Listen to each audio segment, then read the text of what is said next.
രാധേകൃഷ്ണ. ഇന്നത്തെ നിങ്ങളുടെ universal message എന്താണെന്ന് നോക്കാം. ഇന്ന് നിങ്ങൾക്ക് ലഭിച്ചിരിക്കുന്നത് ഏസ് ഓഫ് സോർട്സ് എന്ന കാർഡാണ്. ഇപ്പോൾ നിങ്ങൾക്ക് ഒരുപാട് പുതിയ ആശയങ്ങളും പുതിയ തുടക്കങ്ങളും നിങ്ങൾ പണ്ട് ചെയ്ത ഇതിനെക്കുറിച്ചുള്ള തിരിച്ചറിവുകളൊക്കെ ലഭിക്കുന്നുണ്ടാവാം.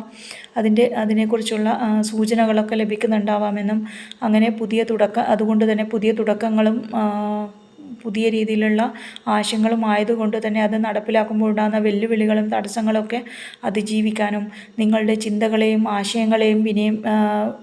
ആശയവിനിമയങ്ങളെയൊക്കെ വ്യക്തതയോടെയും തുറന്നതുമായിരിക്കണമെന്നാണ് യൂണിവേഴ്സ് പറയുന്നത്.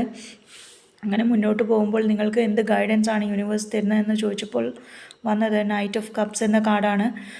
സ്ഥിരമായ ബന്ധങ്ങളും മനസ്സിനെ അനുസരിച്ച് തീരുമാനങ്ങളെടുത്ത് പുതിയ നിർദ്ദേശങ്ങളൊക്കെ പാലിച്ചുകൊണ്ട് മുന്നോട്ട് പോകും എന്നും വൈകാരികവും സൃഷ്ടിപരമായ ഊർജ്ജങ്ങളെ പ്രതീകപ്പെടുത്തുന്നതാണ് ഈ കാർഡ്.